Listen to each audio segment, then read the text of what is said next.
बहुत समय पहले की बात है। रवि और उसकी पत्नी कोमल एक छोटे से घर में रहते थे। रवि एक ऑफिस में काम करता था और कोमल घर पर रहकर घर का काम किया करती थी। रवि और कोमल के 2 बच्चे थे। बेटे का नाम नमन और बेटी का नाम नैना। रवि और कोमल हमेशा नमन को ही प्यार करते थे और नैना पर कुछ खास ध्यान नहीं देते थे। एक दिन रवि और उसका परिवार दूसरे घर में शिफ्ट हो जाते हैं। यहाँ वैसे तो सब कुछ बड़ा अच्छा है, पर मैं नमन के स्कूल के बारे में सोच रही थी। उसका एडमिशन भी तो करवाना है। तुम चिंता मत करो, मेरी पास के स्कूल में बात हो गई है। मेरे बॉस की वहाँ बहुत अच्छी जान पहचान है, इसलिए वहाँ एडमिशन हो पा रहा है, वरना यहाँ तो एडमिशन करवाना बहुत ही मुश्किल है। हाँ, पर एक ही बच्चे का एडमिशन हो सकता है। हाँ, तो नमन का एडमिशन करवा देंगे। और मैं कौन से स्कूल में पढ़ूंगी माँ? ओह हो, बड़ी आई पढ़ने वाली। पढ़ लिख कर कोई डॉक्टर नहीं बन जाएगी तू। आखिर एक दिन शादी करके अपने घर ही जाना है तुझे, समझी? नैना बहुत रोती है, पर कोई भी उसकी बात सुनने को तैयार नहीं होता। कुछ दिन बाद से नमन नए स्कूल में जाना शुरू कर देता है। एक सुबह वो स्कूल के लिए निकल ही रहा होता है कि तभी नैना उसके कमरे में आती है। देख, मेरा नया बैग, नई बोतल। तुझे पता है मेरा स्कूल कितना सुंदर है, कितने सारे झूले हैं वहाँ। सच्ची? कितना मजा आता होगा ना स्कूल में। मैडम कितना अच्छा पढ़ाती होंगी। चल पागल, पढ़ना किसको अच्छा लगता है? मुझे तो बस वहाँ झूलों पर झूलना और बच्चों के साथ खेलना पसंद है। ये तुम कैसी बात कर रहे हो भैया? पता है पापा कितनी मुश्किल से तुम्हारी पढ़ाई का खर्चा उठा रहे हैं और तुम ऐसी बातें कर रहे हो। मैं तुझे जो बोल रहा हूँ तू बस अपने तक रखना, समझी? वरना मम्मी से तेरी शिकायत कर दूंगा और तुझे तो पता ही है फिर मम्मी तेरा क्या हाल करेगी। तभी वहाँ कोमल आ जाती है। कितनी देर हो गई नमन, चलो जल्दी स्कूल जाओ वरना बस निकल जाएगी। नमन स्कूल के लिए निकल जाता है। नैना पूरा दिन अपनी माँ के साथ घर के कामों में ही हाथ बटाती रहती है। उसे स्कूल न जाने का बड़ा ही दुख होता था, पर वो कुछ भी नहीं कर सकती थी। एक रात नैना को नींद नहीं आ रही होती तो वो खिड़की पर जाकर खड़ी हो जाती है और बाहर की ठंडी हवा ले रही होती है। नैना खड़ी खड़ी स्कूल के बारे में सोच ही रही होती है कि तभी उसे आवाज आती है, B-A-T बैट, C-A-T कैट। अरे, ये इतनी रात में बच्चों के पढ़ने की आवाज कहाँ से आ रही है? नैना और ध्यान से लगाकर सुनने की कोशिश करती है तो इस बार फिर से उसे आवाज आती है, चलो बच्चों अब अपनी हिंदी की कॉपी निकालो, मैं आज तुम सबको एक कहानी सुनाऊंगी। अरे, ये तो किसी टीचर की आवाज है जो बच्चों को पढ़ा रही है, पर इतनी रात में कौन सी टीचर बच्चों को पढ़ा रही है? नैना इधर उधर देखती है तो उसे थोड़ी दूर पर एक बिल्डिंग दिखती है जिसकी एक खिड़की से लाइट आ रही होती है और उसी खिड़की से बच्चों और टीचर की आवाजें भी आ रही होती हैं। अच्छा, ये आवाजें यहाँ से आ रही हैं, पर इतनी रात में मुझे जाकर देखना चाहिए। नैना बिना डरे चुपचाप घर के बाहर निकल पड़ती है और उस बिल्डिंग के पास जाती है। बिल्डिंग पर विद्यालय लिखा होता है। नैना बिना सोचे समझे स्कूल के अंदर घुस जाती है। अंदर एक अजीब शक्ल की औरत रिसेप्शन पर बैठी होती है। तुम्हारी क्लास कब से शुरू हो गई है? चलो जल्दी जाओ और कल से लेट मत आना। मेरी क्लास? पर मैं तो यहाँ पहली बार आई हूँ। कोई नहीं, चलकर देख ही लेती हो। नैना ऊपर जाती है तो वहाँ एक मैडम हाथ में फाइल लेकर घूम रही होती है। चलो जल्दी जाओ क्लास में वरना मैम बहुत गुस्सा करेंगी। पर मैं तो बातें बाद में करना, चलो भी क्लास में जाओ। नैना को कुछ समझ नहीं आ रहा होता कि आखिर उसके साथ ये क्या हो रहा है। वो पहली बार स्कूल में आई है और सब लोग उसके साथ ऐसा व्यवहार कर रहे हैं जैसे वो उसी स्कूल की बच्ची है। नैना क्लास में घुसती है तो उसकी आंखें फटी की फटी रह जाती हैं। वहाँ एक चुड़ैल भूतिया बच्चों को पढ़ा रही होती है। नैना जोर से चिल्लाती है, आ बचाओ!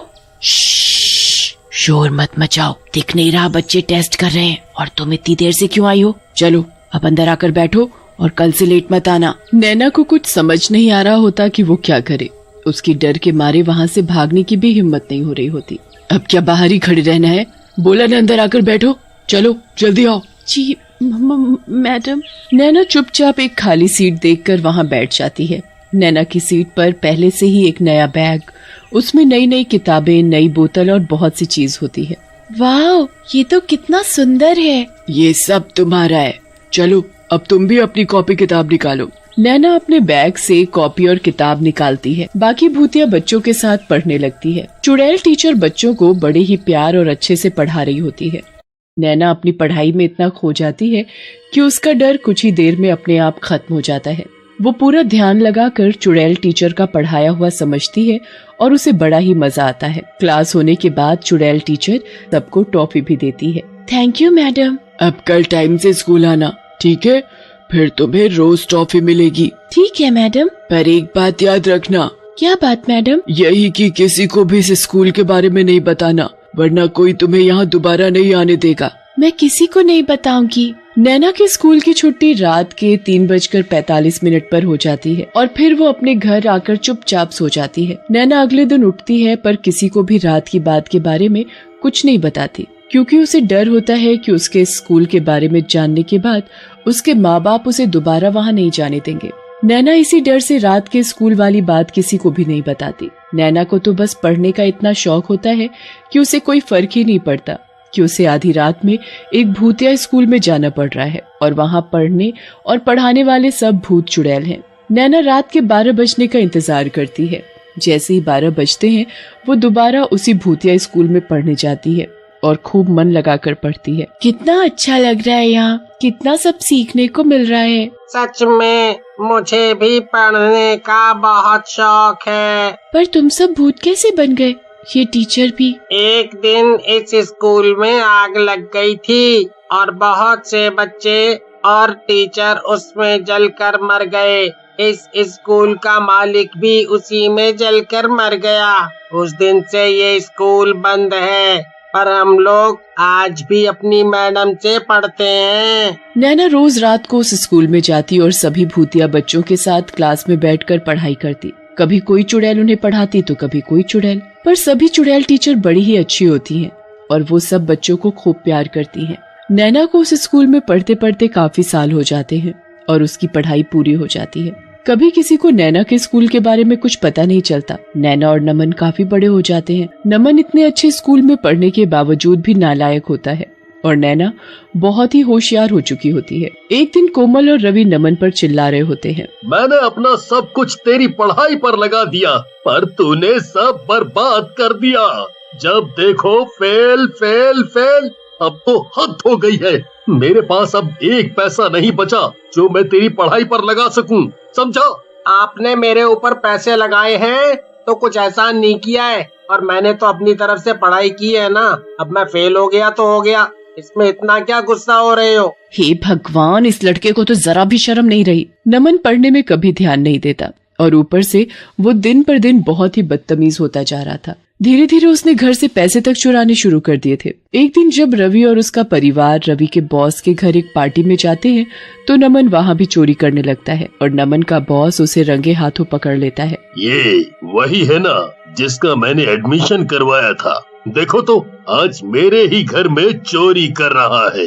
रवि, तुम्हें कल से ऑफिस आने की कोई जरूरत नहीं है, समझे? सर, मेरी क्या गलती है? मैं चोर के बाप को नौकरी पर नहीं रख सकता, अंडरस्टूड? नमन की हरकत की वजह से रवि की नौकरी चली जाती है। कुछ ही समय में वो लोग सड़क पर आ जाते हैं। उनके घर में खाने को एक दाना भी नहीं होता। नैना को ये सब देखकर बहुत दुख होता है। वो आस पड़ोस के बच्चों को पढ़ाने लगती है और घर का खर्चा चलाने लगती है। जब ये बात रवि और कोमल को पता लगती है कि उनकी बेटी नैना बच्चों को पढ़ाती है तो वो बड़े हैरान होते हैं। नैना तो कभी स्कूल ही नहीं गई, तो फिर वो दूसरे बच्चों को कैसे पढ़ा सकती है? यही बात सोच सोच कर तो मैं भी परेशान हूँ। एक दिन रवि और कोमल नैना से ये बात पूछते हैं, पर वो बताने से हिचकिचाती है कि उसने इतनी पढ़ाई आखिर कहाँ से की। कोमल नैना के पीछे ही पड़ जाती है और नैना को सब सच बताना पड़ता है। नैना की बात सुनकर रवि और कोमल दंग रह जाते हैं। तुम पढ़ने के लिए आधी रात में भूतों के स्कूल में पढ़ती थी। ये सब हमारी गलती है। हमने कभी तुम्हारी पढ़ाई को अहमियत नहीं दी, जबकि तुम्हारे अंदर पढ़ने की कितनी लगन थी।